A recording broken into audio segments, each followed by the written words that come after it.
Assalamualaikum warahmatullahi wabarakatuh. Hai teman-teman. Nah, di sini kami akan mempresentasikan tentang hasil kerja kami, yaitu bermateri tentang uji komposisi zat makanan.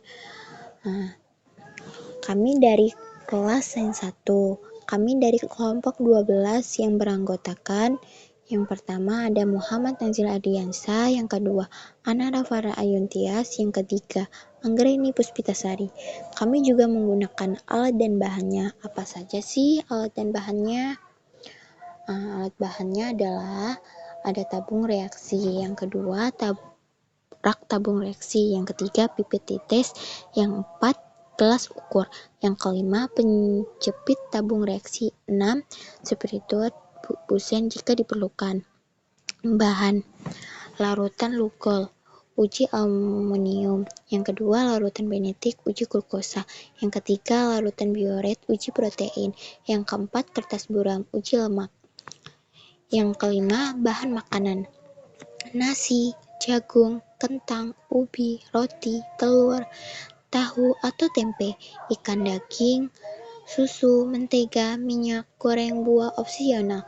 Keenam, okudes.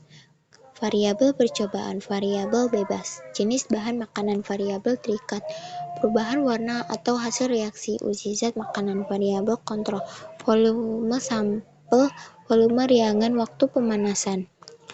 Langkah kerjanya: uji aluminium karbohidrat, haluskan sedikit bahan makanan dan tambahkan aqueous secukupnya. Yang kedua, masukkan ekstra bahan makanan ke dalam tabung reaksi. Yang ketiga, teteskan 2-3 tetes larutan lugol atau filling A atau B. Yang keempat, amati perubahan warna yang terjadi. Yang kelima, catat hasil pengamatan. Yang kedua, uji glukosa. 1. Masukkan 2 mol ekstra bahan makanan ke dalam tabung reaksi. Yang kedua, tambahkan 2 mol larutan benetik. Yang ketiga, panaskan tabung reaksi di atas api spiritus dengan hati-hati. Yang keempat, amati perubahan warna yang terjadi. Kelima, catat hasil pengamatannya. Ketiga, uji protein. 1. Masukkan 2 mol ekstra bahan makanan yang ke dalam tabung reaksi bioret. Ketiga, amati perubahan warna yang terjadi. Catat hasil pengamatan. 4. Uji lemak. Oleskan sedikit bahan makanan pada kertas buram. Yang kedua, keringkan dan amati bercak terbentuk. Catat hasil pengamatan. Tabel hasil pengamatannya. Jenis larutan, warna pada bahan makanan setelah diberi larutan. Jenis larutannya uji aluminium larutan lugol atau filling A, B. Pertama nasi, yang kedua kentang, yang ketiga ubi. Nasi berubah menjadi hijau lumut, yang kentang berubah menjadi hijau neon, yang ketiga berubah menjadi hijau tua. Uji glukosa larutan benetik. Yang pertama nasi berubah menjadi biru muda, yang kedua kentang berubah menjadi hijau, yang ketiga ubi menjadi hijau. Yang uji protein larutan bioret. Yang pertama putih telur berubah menjadi ungu, yang kedua kuning telur berubah menjadi ungu, ketiga tahu dan tempe berubah menjadi ungu. Uji lemak, kertas buram, susu, kertas menjadi basah. Kedua, mentega, kertas agak sedikit basah dan berminyak. Ketiga, kertas agak sedikit basah dan berminyak. Pertanyaan diskusi. Bahan makanan apa yang mengandung karbohidrat paling tinggi berdasarkan hasil percobaan?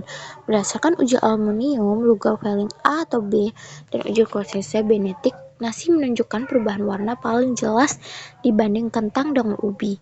Hal ini menandakan bahwa nasi mengandung karbohidrat paling tinggi.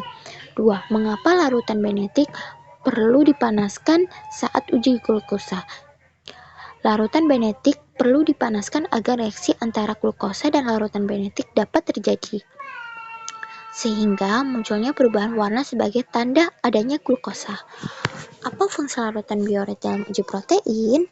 Larutan bioret berfungsi untuk mendeteksi kandungan protein jika bahan makanan mengandung protein. Larutan bioret akan berubah warna menjadi ungu seperti pada putih telur, kuning telur, dan tahu atau tempe. Bagaimana berkaitannya hasil percobaan ini dengan prinsip gizi seimbang?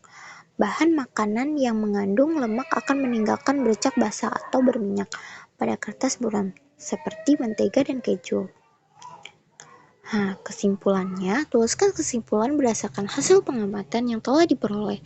Berdasarkan percobaan uji zat makanan dapat disimpulkan bahwa nasi dan ubi mengandung karbohidrat putih telur, kuning telur, serta tahu atau tempe mengandung protein dan susu. Mentega serta keju mengandung lemak, kandungan zat makanan dan diketahui melalui perubahan larutan, uji dan bercak pada kertas buram. Percobaan ini menunjukkan tugas setiap bahwa makanan memiliki kandungan gizi yang berbeda, sehingga diperlukan pola makanan bergizi seimbang.